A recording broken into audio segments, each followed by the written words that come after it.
BJP, Congress और सभी अन्य राजनीतिक जो रजिस्टर्ड दल हैं वो क्या आरटीआई यानी कि सूचना के अधिकार के अंतर्गत आने वाले हैं? ऐसी एक याचिका सुप्रीम कोर्ट पहुंची है जो कि डाली है अश्विनी उपाध्याय ने, जो कि वरिष्ठ वकील हैं, बीजेपी नेता हैं। और उनका कहना है कि जितने भी ये सार्वजनिक पार्टियां हैं इनके जो भी जानकारी है वो आरटीआई के अंतर्गत आनी चाहिए। और इसका मतलब क्या हुआ कि जितनी भी इनसे जुड़ी जो जानकारियां होंगी वो हम और आप जान सकेंगे।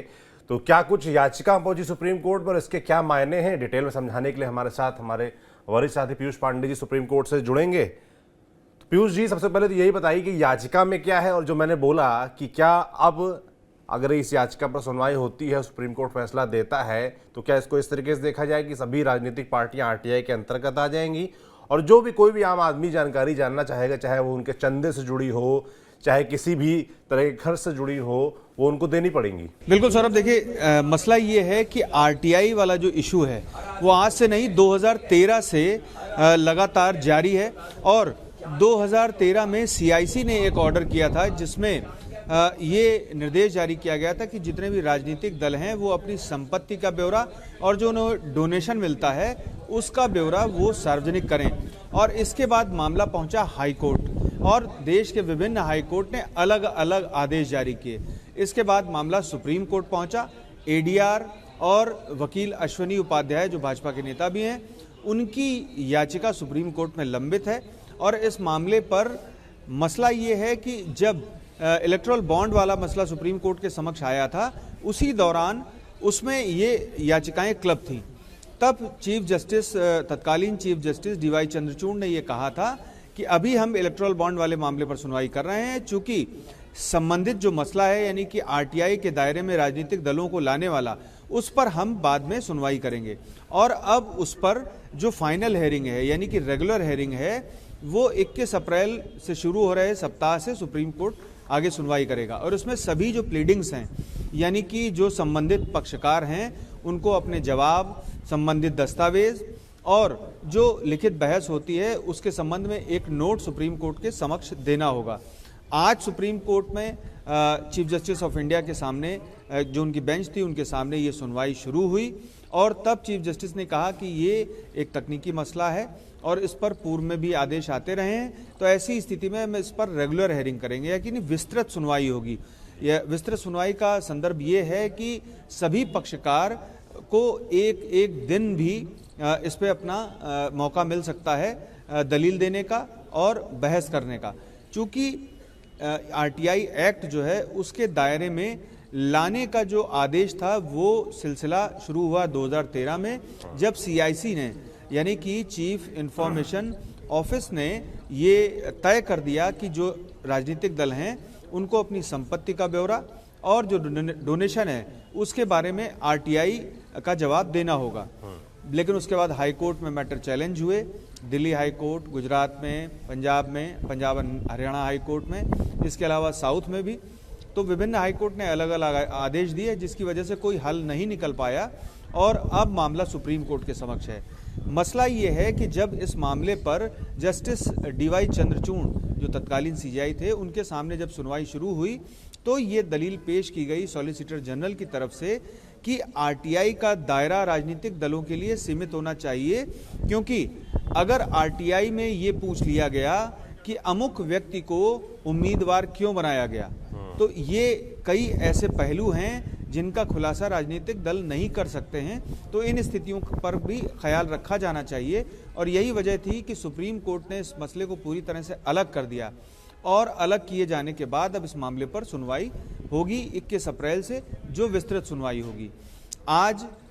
जो एडीआर की तरफ से पेश हुए वकील प्रशांत भूषण, उन्होंने साफ तौर पर कहा कि ये ज़रूरी है और इलेक्टोरल बॉन्ड का जो फैसला था उसमें भी ये संकेत दिया गया कि राजनीतिक दलों को अपने चंदे के मामले में, संपत्ति के मामले में पारदर्शिता रखनी चाहिए। इस पारदर्शिता के मद्देनजर ही 2013 में सीआईसी की ओर से आदेश जारी किया गया था और अब जब सुप्रीम कोर्ट इस मामले में फैसला दे देगा तब राजनीतिक दलों पर यह बाध्यता होगी कि वो आरटीआई एक्ट के तहत जो आरटीआई की जाती है किसी व्यक्ति द्वारा तो उसका जवाब दें, लेकिन वो जवाब किस एक्सटेंट तक दिया जाना है इसको लेकर के सुप्रीम कोर्ट सुनवाई कर रहा है। और वो सुनवाई में ये तय करेगा कि क्या किसी आरटीआई में ये भी पूछा जा सकेगा कि एक अपराधी को उम्मीदवार बनाया गया या प्रत्याशी बनाया गया तो क्यों बनाया गया, उसकी क्या वजह थी, और उससे संबंधित कोई व्यक्ति है या कोई विशेष बात है जो राजनीतिक दल से पूछी जानी है। जो आरटीआई का दायरा सीआईसी ने सीमित किया था वो संपत्ति और डोनेशन को लेकर के था, लेकिन यहाँ पर मसला ये है कि राजनीतिक दलों से आरटीआई में अगर कुछ भी पूछा गया और उनके ऊपर बाध्यता हुई तो सब जवाब उनको देने पड़ेंगे। तो ऐसी स्थिति में राजनीतिक दलों का ये कहना है कि इसका दायरा जो है वो सीमित होना चाहिए। ऐसा नहीं होना चाहिए कि जो प्रत्याशी बनाए जा रहे हैं या जो अन्य कार्यक्रम या फिर अन्य जो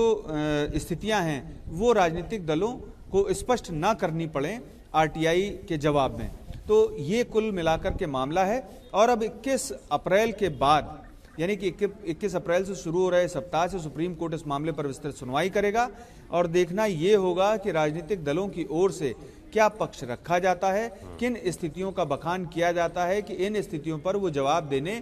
को माकूल नहीं समझती हैं और किन स्थितियों पर वो जवाब देने को तैयार हैं, और उसी आधार पर सुप्रीम कोर्ट अपनी आगे रूपरेखा तय करेगा और इस पर दिशा निर्देश। और ये भी संभावना बनती है कि राजनीतिक दलों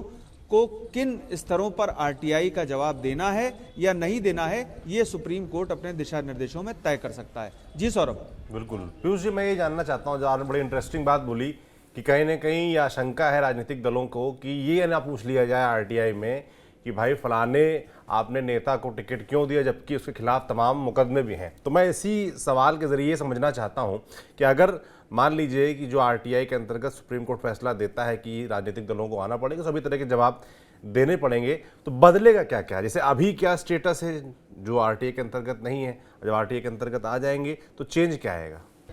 देखिए, जो सीआईसी का फैसला था यानी कि चीफ इंफॉर्मेशन कमीशन का जो फैसला था उसमें ये तय कर दिया गया था कि सभी राजनीतिक दल आरटीआई के दायरे में आएंगे और उनको अपनी संपत्ति, चूंकि संपत्ति उनको दान में मिलती है, डोनेशन में मिलती है और कई बार सरकार उनको ज़मीन देती है। अभी आप जैसे देखेंगे 2 बड़े राजनीतिक दलों के बड़े बड़े कार्यालय दिल्ली में बने और वो जो ज़मीन थी उनको एक तरह से छूट पर मिली और वो छूट कहाँ से आती है? वो छूट आम जनता की ओर से जो टैक्स भरा जाता है, रेवेन्यू होता है, वो सारी छूट उस बेसिस पर दी जाती है। तो कहीं ना कहीं सीधे तौर पर आम आदमी प्रभावित होता है। तो अगर वो छूट राजनीतिक दलों को दी जा रही है तो ऐसे में आम आदमी को ये जानने का हक है कि आखिर जो राजनीतिक दलों को छूट दी गई वो किस स्तर की थी या उनको जो दान मिला वो कहाँ से मिला। अभी आपने इलेक्टोरल बॉन्ड वाला जो फैसला देखा था उसमें सीधे तौर पर सुप्रीम कोर्ट ने जो उन स्थितियों को खारिज कर दिया, ख़त्म कर दिया जो ये छिपाती थी कि दान कहाँ से मिला, और इसके बाद अब पारदर्शिता की बात सामने आ जाती थी। तो ऐसे में जो पारदर्शिता है वो तभी आएगी राजनीतिक दल जब आरटीआई का जवाब देने लगेंगे। लेकिन मसले और भी हैं। मसला ये भी है कि मान लीजिए कि 1992 में किसी व्यक्ति को अमुक राजनीतिक दल ने अपना प्रत्याशी बनाया था और उस पर कई आरोप थे।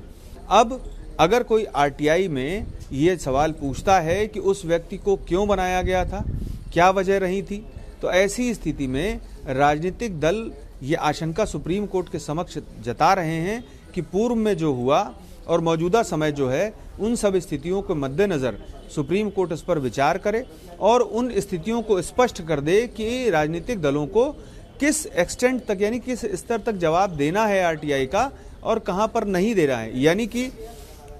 जो संपत्ति का मसला है या दान का मसला है या उनके पास जो व्यवस्थाएं हैं उसका मसला है, इन सब पर जवाब देना है। और जो उनकी रणनीति है और यानी कि किसी राजनीतिक दल की रणनीति के बारे में अगर आरटीआई के तहत सवाल पूछा गया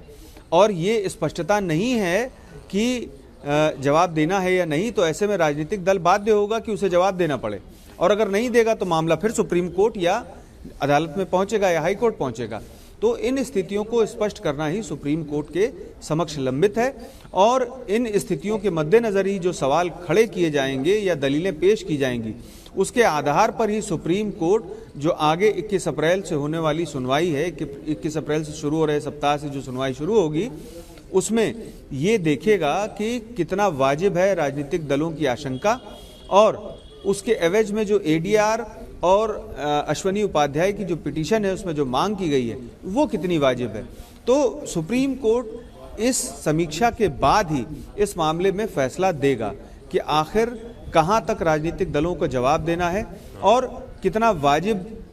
दायरा रखा जाए आरटीआई का जो राजनीतिक दलों पर है, क्योंकि सवाल तो कुछ भी पूछा जा सकता है। सवाल ये पूछा जा सकता है कि अमुक राजनीतिक दल ने 1995 में जो रणनीति बनाई थी वो रणनीति क्या थी। तो ऐसे में अब रणनीति का खुलासा क्या कोई राजनीतिक दल अपना कर सकता है, यानी उसकी जो अंतर्भेद है, यानी कि जो बहुत सारी चीज़ें हैं वो खुलासे में सामने आ सकती हैं और ऐसे में वो जवाब देने के लिए अगर बाध्य होगा तो उन स्थितियों पर मामला फिर से अदालत में पहुंचेगा। तो ऐसी सारी स्थितियों पर विराम तभी लगेगा जब सुप्रीम कोर्ट इस मामले में कोई निर्णय ले लेगा और अपना कोई रुख तय कर लेगा। और इसकी शुरुआत यानी कि सुनवाई की जो शुरुआत है वो 21 अप्रैल से शुरू हो रहे सप्ताह से होगी। यही सीजीआई संजीव खन्ना की ओर से आज तय किया गया है और इस मामले में अब जो सभी पक्षकार हैं यानी कि एडीआर है और अश्वनी उपाध्याय हैं, इसके अलावा जो राजनीतिक दल हैं वो सभी अपना जो पक्ष है वो उसकी प्लीडिंग यानी कि दस्तावेज सभी पेश करेंगे सुप्रीम कोर्ट के समक्ष, एक नोट तैयार करके देंगे मुद्दों का और उसी के आधार पर आगे बहस होगी। सभी जो राजनीतिक दल के वकील हैं और जो याचिकाकर्ता हैं उनको निर्धारित समय मिलेगा कि आप इतनी देर में अपना दलील पूरी तरह से पेश कर दें और फिर उसके बाद उस पर एक काउंटर भी होगा, यानी कि राजनीतिक दल जब अपना जवाब दे लेंगे तब उसके बाद फिर से याचिकाकर्ता उस पर सवाल खड़े करेंगे और उसके बाद सुप्रीम कोर्ट फैसला रिजर्व करने के बाद उस पर फैसला देगा। बस अब मसला ये है कि यहाँ पर सुप्रीम कोर्ट से अंतिम फैसला होगा और उस अंतिम फैसले में क्या सामने आएगा ये देखने वाली बात होगी। लेकिन राजनीतिक दल आरटीआई के दायरे में आएंगे ये स्पष्टता इलेक्टोरल बॉन्ड वाले फैसले में आ गई थी, क्योंकि सुप्रीम कोर्ट ने ही राजनीतिक दलों में पारदर्शिता लाने और अन्य जो व्यवस्थाएं थी उनको बेहतर करने की बात कही थी अपने फैसले में। जी सौरभ। बिल्कुल, बहुत धन्यवाद पीयूष जी तमाम जानकारियों के लिए। बाकी 21 अप्रैल को जब फिर से सुनवाई होगी तब तय होगा कि आरटीआई के अंतर्गत राजनीतिक पार्टियां आती हैं कि नहीं आती हैं, उसका रास्ता क्या होगा, उसकी सीमाएं क्या होंगी, दायरा क्या होगा, किस तरीके के सवाल लोग पूछ पाएंगे। ऐसे तमाम चीज़ें जिन पर बहस होगी और हमारी पीयूष जी की नज़र उस पर रहेगी। जो भी अपडेट आएगा आप तक हम ज़रूर पहुंचाएंगे। आपका क्या सोचना है, राजनीतिक पार्टियों को आरटीआई के दायरे में लाना चाहिए नहीं लाना चाहिए, ये हमें कमेंट बॉक्स में लिखकर ज़रूर बताएं। देखते रहिए TV9 डिजिटल। शुक्रिया।